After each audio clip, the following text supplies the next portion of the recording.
భారత రాష్ట్రపతి ద్రౌపది ముర్ము ఈవిడి ఎస్టీ కేటగిరీకి సంబంధించిన పర్సన్ అని మన అందరికీ తెలుసు.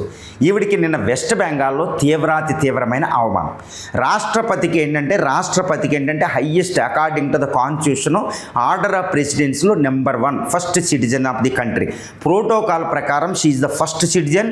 ఆవిడికి ప్రోటోకాల్ ఇవ్వడానికి ప్రైమ్ మినిస్టరే రావాల్సిన పరిస్థితి వస్తుంది పార్లమెంట్కి వెళ్ళినప్పుడు గట్ట. ఎవరైనా ఆవిడికంటే తక్కువ.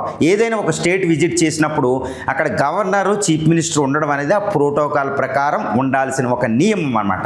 కానీ నిన్న వెస్ట్ బెంగాల్లో సంతాల్లో ముందు ఒక ఇంటర్నేషనల్ గిరిజన సమ్మిట్ ఒకటి పెట్టడం జరిగింది. ఇంటర్నేషనల్ ఆదివాసీ సదస్సు అనేది ఒకటి పెట్టడం జరిగింది.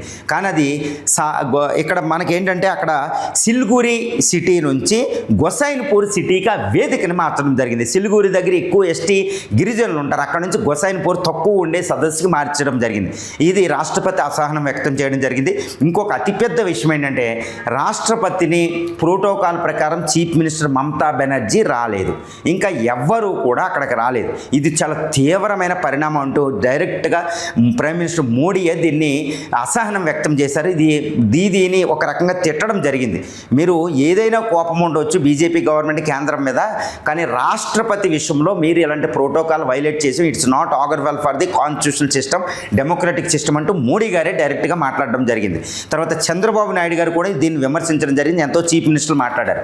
కానీ దీనికి మమతా బెనర్జీ ప్రతిస్పందన ఎలా ఉందో చూస్తే ఇంకా విచిత్రంగా ఉంటుంది. అదేంది, ఇప్పుడు మమతా బెనర్జీ గారు ద్రౌపది ముర్ము గారిని ఏమంటున్నారంటే, అమ్మా నువ్వు గిరిజన యువత అయినప్పటికీ మరి మధ్యప్రదేశ్లోను ఛత్తీస్గఢ్లో గిరిజనుల మీద దాడి జరిగినప్పుడు వాళ్ళని జైల్లో పెట్టేసినప్పుడు అనవసరంగా వాళ్ళని ఎక్కడెక్కడికో ఒడిశా నుంచి ఇక్కడ దాడులు జరిగినప్పుడు మరి గిరిజనుల మీద దాడి జరిగినప్పుడే నువ్వు ఎందుకు మాట్లాడలేదు అంటూ మమతా బెనర్జీ పెద్ద చురకేసిందండి ద్రౌపది ముర్ము గారికి. ఇది ద్రౌపది ముర్ము గారిని మాట్లాడిన దానికి ఎందుకు ద్రౌపది ముర్ము గారు ఏమన్నారంటే, మమతా బెనర్జీ మీద నాకు కోపం లేదు, ఐ లవ్ హెర్, నేను ఆవిడని ప్రేమిస్తూనే ఉంటాను, కానీ నన్ను రాష్ట్రపతిని కాబట్టి ఇలా అవమానించి ఉండకూడదు. 2 సిల్గురి నుంచి వేదికని అసలు గిరిజనులే తక్కువగా ఉన్న గొసైన్పూర్కి మార్చడం అనేది మంచిది కాదు అనుకుంటూ ద్రౌపది ముర్ము గారు మాట్లాడారు. దీనికి మమతా బెనర్జీ ఏమంటున్నారు, నువ్వు బీజేపీ ప్రభుత్వంలో కీలుబొమ్మలాగా బీజేపీ ఆడిచ్చినట్టు ఆటు పొలిటికల్స్లోకి మీకు రాకండి, పాలిటిక్స్ మీకు వ్యర్థం, పాలిటిక్స్ మీకు మాట్లాడకూడదు. ఇప్పుడు అది కూడా ఎన్నికల వేళ. ఇప్పుడు వెస్ట్ బెంగాల్లో ట్రైబల్ గుర్తొచ్చారు, మరి మధ్యప్రదేశ్ ఛత్తీస్గఢ్లో ట్రైబల్స్ మీద అటాక్ జరిగి వాళ్ళ మీద హింస జరిగినప్పుడు మీరు ఎందుకు మాట్లాడలేదు, కాబట్టి రాజకీయాల్లోకి మీరు రాకపోవడం మంచిదని మమతా బెనర్జీ ఇక్కడ సురకలు అందించడం జరిగింది. కానీ ఇక్కడ ఒక్క విషయాన్ని గమనించాలి, రాజకీయాలు ఎలా అయినా ఎవరు ఏ స్థానంలో ఉన్నా, ద్రౌపది ముర్ము గారు ఆ పోస్టులో ఉన్నా, ఎవరున్నా అది రాష్ట్రపతి post. This is the president of India, first citizen of our country according to our constitution. This is the highest protocol office, first citizen. కాబట్టి ఇక్కడ మమతా బెనర్జీ కూడా ఆవిడని ఇన్వైట్ చేసి ఉండాలి. మీరు రాజకీయాలకు అతీతంగా ఎవరైనా ఆవిడ్ని ఇన్వైట్ చేసి ఉండాలి.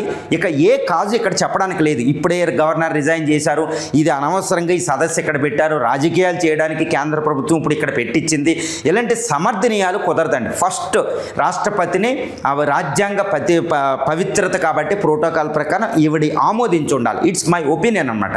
తర్వాత బీజేపీ కూడా ఇలాంటి విషయాల్లో రాజకీయాలు చేయడానికి రాజకీయ సదస్సులకి రాష్ట్రపతి పోస్ట్ను ఉపయోగించుకోకుండా ఆవిడ ఉండాలి. వాళ్ళు ఉపయోగించిన చీఫ్ మినిస్టర్గా ఆవిడ వచ్చింది అంటే ప్రోటోకాల్ ఫాలో అయ్యి ఉండాలి. కాబట్టి ఇద్దరు తప్పు చేశారు. ఇక్కడ రాష్ట్రపతిని అవమానించడానికి కారకులు బీజేపీ. ఆ సదస్సు ఎలక్షన్ ముందు అక్కడ పెట్టించడం తప్పే. అసలు ఇప్పుడు ప్రెసిడెంట్ ఆఫ్ ఇండియా వచ్చినప్పుడు అకార్డింగ్ టు ప్రోటోకాల్ పాటించకుండా మమతా బెనర్జీ దూరంగా ఉండడం ఏ కాజైనా అతిపెద్ద తప్పుగా అయితే మై ఒపీనియన్ అండి.